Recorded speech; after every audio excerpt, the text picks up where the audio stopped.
আমাদের যে আজকে প্রথম পাতার লিড স্টোরি, যেটা আসলে সরকারি কর্মকর্তা কর্মচারী এমনকি উপদেষ্টাদের সম্পদের বিবরণী প্রকাশ করার যে একটা কমিটমেন্ট ছিল প্রধান উপদেষ্টার, সেইটা রাখতে না পারার বিষয় নিয়ে ওই রিপোর্টটাতে আসলে কি আছে? আসলে এই যে ছাত্রদের যে আন্দোলনে আওয়ামী লীগ সরকারের পতন হলো, এই আন্দোলনের অনেকগুলো অভিযোগের মধ্যে একটা অভিযোগ ছিল যে দুর্নীতি, ব্যাপক দুর্নীতি, তারপরে বিদেশে টাকা পাচার, এসবগুলো ছিল। এবং যে শাসন ব্যবস্থা, এই শাসন ব্যবস্থা ভেঙে পড়েছিল। তার মধ্যে ট্রান্সপারেন্সি ছিল না, অ্যাকাউন্টেবিলিটি ছিল না, এরকম নানা অভিযোগ ছিল।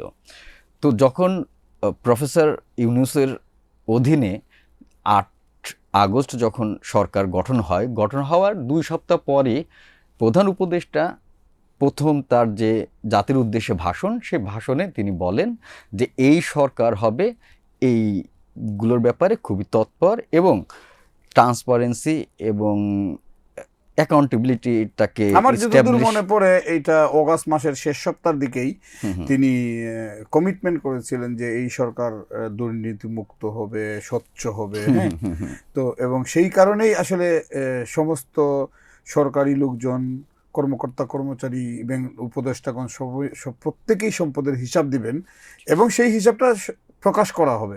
এইটুকু যেটুকু আমার মনে আছে। জি জি জি প্রকাশ করা হবে। এবং তিনি কিন্তু প্রধান উপদেষ্টা কিন্তু তিনি তার ভাষণে বলেছিলেন যে যত তাড়াতাড়ি সম্ভব তারা এই প্রকাশ করবেন। কিন্তু দেখা গেল যে গত ১.৫ বছরেও এটা প্রকাশ হয়নি। এখন তো তাদের যাওয়ার সময় চলে আসছে। হ্যাঁ, আর মাত্র ৩ সপ্তাহ বাকি নির্বাচনের, আগামী নির্বাচনের। তো এর মধ্যে আমি গতকাল কথা বলেছি কয়েকজনের সাথে। তো এখন পর্যন্ত যারা অ্যাডভাইজার আছেন, আমি ৩ জন অ্যাডভাইজারের সঙ্গে কথা বলেছি। তার মধ্যে পরিবেশ উপদেষ্টা রিজওয়ানা হাসান, তারপরে বিদ্যুৎ উপদেষ্টা ফাজুল কবির খান এবং আরেকজন হচ্ছে ওয়াহিদুদ্দিন মাহমুদ সাহেব, যিনি পরিকল্পনা উপদেষ্টা। এই ৩ জনের সঙ্গে কথা বলেছি। ক্যাবিনেট সেক্রেটারি, তার সঙ্গে কথা বলেছি। তারা বলেছেন যে গত যে উপদেষ্টা বৈঠক ছিল, মন্ত্রিপরিষদ বৈঠক, সেই বৈঠকে আলোচনা হয়েছে, অনশনে আলোচনা হয়েছে যে তারা ফেব্রুয়ারি বা নির্বাচনের আগে আসলে দেবেন এই তাদের উপদেষ্টাদের যে আছে সম্পদের হিসাব, এগুলো প্রকাশ করবেন বলে তারা আলোচনা করেছেন। কিন্তু কোনো কি ডিসিশন হয়েছে যে তারা প্রকাশ করবেন? না, এই ধরনের কোনো ডিসিশন হয়নি। তো এটা কি এমন কি হতে পারে যে আসলে তাদের সম্পদের অনেক পরিবর্তন হয়ে গেছে, যে কারণে, বা গোপন কিছু আছে যে কারণে এটা প্রকাশ করতে অসুবিধা হচ্ছে? না, এটা নিয়ে কিন্তু দীর্ঘদিন ধরেই একটা সন্দেহ তৈরি হয়েছিল। কারণ এর মধ্যে আমরা বেশ কয়েকজন উপদেষ্টার বিরুদ্ধে আমরা তাদের দুর্নীতির অভিযোগ সংবাদপত্রে দেখেছি।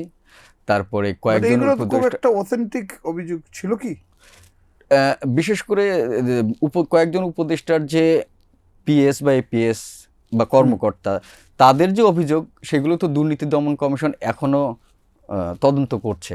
না, সেইটা তাদের স্টাফদের বিরুদ্ধে অভিযোগ। তাদের বিরুদ্ধে তো এরকম সরাসরি কোনো অভিযোগ কি ছিল? না, অভিযোগ না থাকলেও ধরেন যে আপনি যদি মানে স্বচ্ছতা, এই আমার ছিল, সম্পদ ছিল, এখন এই পরিমাণ সম্পদ হয়েছে, সেটা তো জনগণের কাছে পরিষ্কার করতে হবে। আসলে আমরা কি এক কথা বলতে পারি ওনারা যে একটা প্রমিস করেছিলেন সেই প্রমিসটা রাখেননি? প্রমিসটা করেছেন এবং প্রমিসটার মানে অবশ্যই মানে এটা ভঙ্গ করেছেন। তারা প্রমিসটা শুধু রাখেননি, মানে প্রমিসটা ভঙ্গ করেছেন, যেটা জাতির কাছে প্রমিস করেছেন।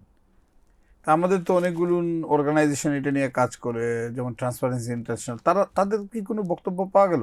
হ্যাঁ, আমি কথা বলেছিলাম ট্রান্সপারেন্সি ইন্টারন্যাশনালের নির্বাহী পরিচালক ইফতেখারুজ্জামানের সঙ্গে। তো তিনি বলছেন যে এইটা খুবই দুর্ভাগ্য, কারণ দীর্ঘদিন ধরে রাজনৈতিক সরকার যেগুলো আছে তাদের বিরুদ্ধে অভিযোগ থাকে এবং তারা দুর্নীতি করে, এরকম অভিযোগ থাকে। তাদের আশা ছিল যে এইবারকার সরকার কিন্তু ডিফারেন্ট এই সেন্সে যে এইবারকার সরকারে যারা আছেন তারা হয় এই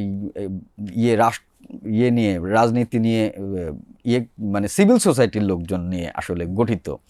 তো তারা তো সচেতন, তারা মানে আগের মতো পলিটিশিয়ান না, মানে তো এদের কাছ থেকে এরকম একটা মানে ঘটনা তারা মানে এরকম একটা কাজ করলো না, এইটা নিয়ে তিনি সন্দেহ প্রকাশ করেছেন এবং তিনি বলেছেন যে এইটা সাধারণ মানুষের মধ্যেও এক ধরনের সন্দেহ তৈরি করবে যে কেন সন্দেহ বা তারা অবিশ্বাস অবিশ্বাস তৈরি পারে করবে আর কি। সরকারের উপদেষ্টাদের প্রতি।